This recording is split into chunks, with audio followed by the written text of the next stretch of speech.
Assalamualaikum warahmatullahi wabarakatuh. Salam sejahtera, Om Swastiastu, salam kebajikan dan salam nama budaya. Pada kesempatan kali ini saya ingin menjawab pertanyaan yang masuk ke redaksi kami. Di antaranya yaitu pertanyaan tentang ateis. Banyak hal persepsi di masyarakat hingga sekarang, khususnya di para pemahaman masyarakat awam ya. Ateis adalah tidak bertuhan, tidak punya Tuhan, tidak mengakui adanya Tuhan. Yuk kita bahas pelan-pelan ya. Banyak anak muda sekarang, banyak generasi baru sekarang yang juga ateis. Ada suatu pemahaman, pemikiran para filosof maupun pemerhati ya, setiap orang yang punya kecerdasan tinggi dan juga punya pemahaman yang lebih tinggi, dia cenderung ateis. Ini ada persepsi baru ya, lagi viral nih, banyak perkataan-perkataan yang ada di masyarakat. Itu artinya bahwa untuk bisa sampai ke keadaan yang ateis itu berarti membutuhkan kecerdasan. Betul tidak? Kan kalau cerdas bisa ateis, berarti butuh kecerdasan ya. Butuh pemahaman yang lebih tinggi lagi. Sampai dengan saat ini ya, orang berpikir bahwa ateis seperti halnya orang tahu konotasinya bahwa tidak bertuhan, tidak punya Tuhan atau tidak mengakui Tuhan. Mungkin ya ateis di sini adalah tidak ingin pakai kata Tuhan atau identitas yang namanya Tuhan atau Allah itu saja sebenarnya ya.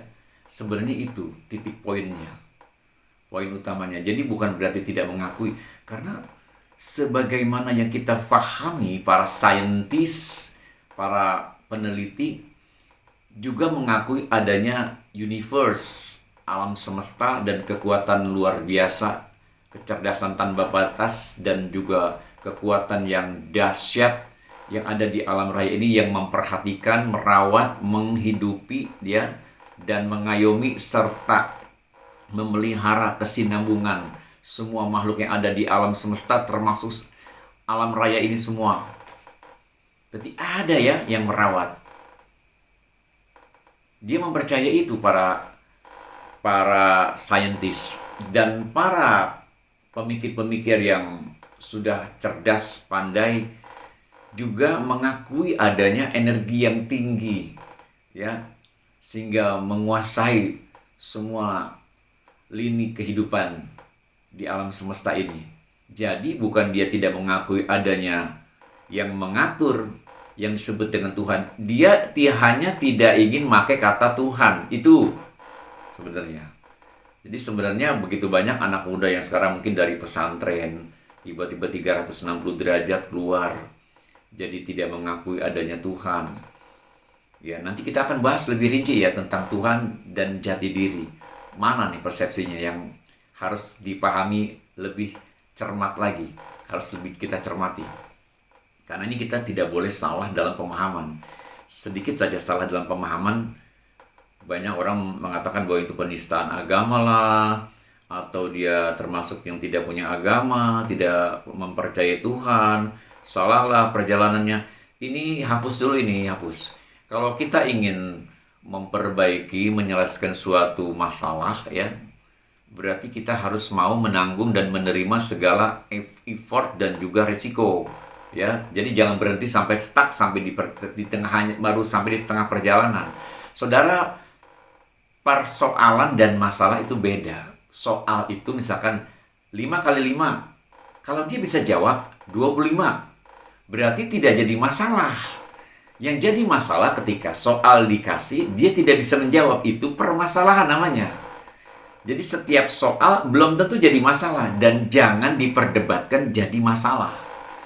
Sebagaimana yang saya cermati dari media-media dan platform yang saya nggak usah sebut ya, itu banyaknya yang berseliuran, yang crossing circle. Kalau saya bilang crossing circle, karena kalau seorang atau para pemerhati para spiritualis, dia adalah pekerja cahaya. Jadi dia adalah mempelajari dan memahami, ya, menggeluti hal-hal yang terkait dengan fisik yang tidak terlihat atau bahasa langitan. Sedangkan orang-orang yang berpikir dengan keagamaan, dia fisik, wujud, ya. Ini berbeda circle, saudara, ya. Jadi yang merasa pinter keagamaan, mengkomplain, yang para spiritualis, nggak usah. Yang spiritualis juga jangan memaknai itu mengkomplain orang lain. Belajarlah pada jalurnya masing-masing, seperti orang dagang di pasar. Semuanya dagang yang sama, tapi punya pelanggan yang sama. Tuhan sudah, semesta ini sudah mengatur sedemikian rupa sehingga semuanya punya waskat dan juga punya cerita masing-masing, ya. Punya pelanggan masing-masing, punya kesulitan masing-masing, punya rasa senang masing-masing, punya cara, sudut pandang, ya. Sudut pandang, cara pandang, pola pikir, apa itulah namanya. Tapi setidaknya bahwa kita memahami bahwa setiap adanya persoalan ataupun perbedaan konsep, semua di alam raya ini konsep, agama konsep, spiritual konsep, semua konsep.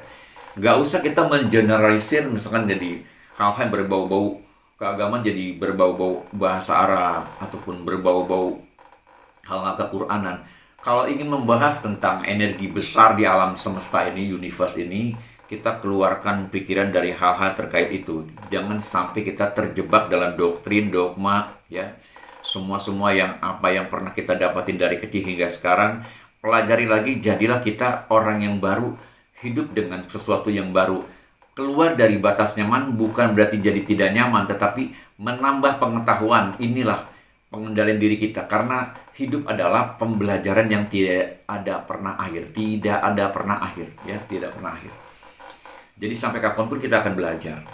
Jadi semua adalah konsep. Jadi kalau semua punya konsep, semua berarti punya metode masing-masing. Kalau setiap orang punya metode, ya udah, nggak usah berisik, nggak usah juga berantem, nggak usah bertengkar atau bertikai, nggak usah. Semua jual metode kok pada prinsip dalam kehidupan ini, betul tidak? Jadi semua jual metode, jadi nggak usah kita mempropagandakan kejelekan orang lain, kekurangan metode-metode orang lain, nggak usah. Kita ada di jalurnya sendiri dan versi dan porsinya sendiri aja. Itu lebih baik rasanya. Tidak usah memaknai orang lain, tidak usah ingin mengatur orang lain, karena tidak mungkin, seyogianya kita tidak mungkin bisa mengatur dan merubah orang lain dan memaknai orang lain. Seperti halnya dia juga tidak bisa merubah, mengatur, dan memaknai diri kita sendiri. Mari kita berjalan pada versi dan porsinya masing-masing. Yang spiritual, yang agama-agama, gak usah membahas ini salah, sorobnya salah, cara penyajiannya salah lah, perkataannya salah, untuk huruf-huruf Arabnya salah. Nggak perlu dibantah itu, nggak perlu. Karena walaupun gimana, Anda berbeda kelas, bukan berarti tinggi dan rendah, enggak. Berbeda kelas, di kelas A, misalnya kelas yang sama ya, tapi berbeda kelasnya, ruangannya berbeda, circle berbeda. Jadi nggak perlu bertikai. Silakan Anda merasa hebat di agama, silakan. Yang jalurnya di spiritual silakan. Yang jalur di meditasi saja silakan. Jago ritualnya saja silakan. Ini kadang-kadang orang yang aneh, mencampur baurkan dan sehingga mencampur aduk ya. Seperti hanya orang berpikir bahwa berangkat ke tanah suci menghapus dosa, memulai hidup jadi suatu kebaikan. Kalau ingin memulai hidup jadi kebaikan, saya setuju. Tapi kalau berangkat ke tanah suci berpikirnya ingin menghapus dosa, bahwa semua selesai dosa-dosa kita, wah, nanti kita belajar tentang dosa ya, hidup nggak ada dosa, jangan masalah, ya. Jadi orang udah ketakutan, versi ketakutan orang berbeda ya. Jadi tanah suci ingin menghapus dosa, berbeda versi ya. Sedangkan mungkin pemerintah Saudi Arabia propaganda dalam sisi ekonomi, supaya makin banyak orang datang ke sana, ya, menghasilkan devisa bagi negaranya. Tapi kita berpikirnya agama, berpikirnya ritual, berpikir suatu hal yang sakralisme. Ini berbeda versi. Coba tanyakan sejujurnya kepada pemerintah Saudi Arabia, dia nggak pusing. Yuk, mau datang gimana, mau waktu umroh, waktu haji, ataupun ke situ cuma main-main aja di tanah suci atau ngidar-ngidar aja di sekeliling Ka'bah, dia nggak pusing. Karena tujuan dia cuma mencari devisa. Kitanya sudah salah memaknai. Sama ketika adanya pergulatan politik di negeri kita ini kemarin ya, sampai memanas. Kita dikasih target politik, oleh politikus, kepala negarawan.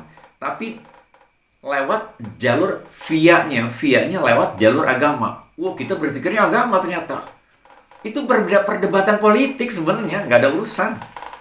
Tapi orang salah memaknai, cenderung, wah penistaan agama lah, inilah, itulah, Masya Allah. Hayu bangkit, bangkit. Pikirannya jangan kotor terus. Sampai kapan you berada di versi dan porsi yang seperti itu? Ya. Jadi mari kita maknai kehidupan ini berjalan bersama, beriring. Itu kan indah ya. Kita ciptakan ketenangan batin, keindahan, dan kebersamaan. Pola-pola itu yang harus tercipta menjadi adab, menjadi kebiasaan, jadi habit. Ya. Jangan etos marah jadikan jadi habit. Karena marah juga suatu hal yang perlu dilatih. Orang marah tuh latihan loh. Tiap hari berlatih marah jadi kebiasaan marah. Nanti kita akan bahas tentang emosional, detak jiwa, struktur, ya metabolisme yang membuatnya marah tuh apa aja sebenarnya. Kita bahas di kesempatan berikutnya. Di malam hari ini jadi kita bahas bahwa tentang ateis tadi. Ateis bukan berarti nggak punya Tuhan, nggak mempercayai Tuhan, nggak juga mengakui adanya Tuhan. Mungkin tidak ingin memakai bahasa Tuhan, itu aja. Kata-katanya, identitasnya tidak ingin pakai identitas yang namanya Tuhan atau Allah atau apa ya, seperti dengan yang sekarang sudah campur aduk di masyarakat ya, pemahaman itu. Yang penting dia mengakui keberadaan alam semesta ini ada, dan ada penguasa alam semesta yang mengatur kehidupan ini ada, yang mempola setiap kehidupan ini ada, yang menghidupi juga ini ada. Dia sebenarnya udah mempunyai satu kekuatan besar yang ada dalam dirinya. Kita nggak penting kata Tuhan, Allah, terserah itu mah. Yang penting adalah Anda mengakui keberadaan adanya alam semesta ini. Artinya Anda mengakui realitas atau kenyataan.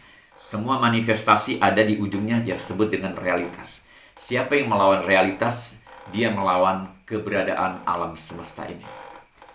Nanti kita akan bahas ya tentang realitas dan juga hal-hal yang terkait dengan manifestasi dari realitas. Apa penyebabnya, apa sebabnya, kenapa pengaruhnya, dan apa sebab akibatnya ketika kita salah menerjemahkan tentang realitas. Ya, Tuhan kecerdasan tanpa batas, dan juga realitas adalah kenyataan-kenyataan yang harus dan hak kita akui. Kehidupan kita adalah kehidupan yang sekarang, dan ini kini saat ini. Yang lalu sudah tidak pernah bisa kita jamah lagi, yang ke depan masih ilusi, masih mimpi, masih angan-angan, masih hayalan. Jadi kita berada di kehidupan yang sekarang. Mari sikapi dan nikmati perjalanan hidup yang ada sekarang. Proses apapun terjadi, terima.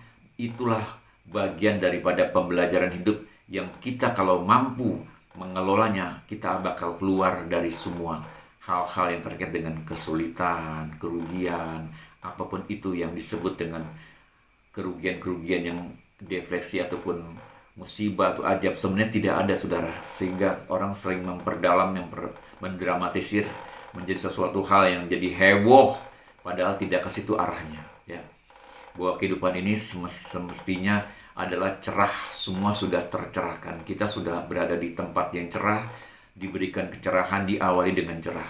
Jadi berpikir jelek tentang kehidupan diri ini, kehidupan alam semesta ini, kehidupan dunia dan akhirat jadi jelek, bahwa Anda sudah masuk ke dalam alam kegelapan. Mari saudara, keluar dari kegelapan, kita balik ke alam kecerahan, kepada fitrah kita adalah cerah. Demikian halnya, semoga bermanfaat buat kita semuanya. Mohon maaf lahir batin bila ada kesalahan di sana sini. Akhirul kalam, assalamualaikum warahmatullahi wabarakatuh.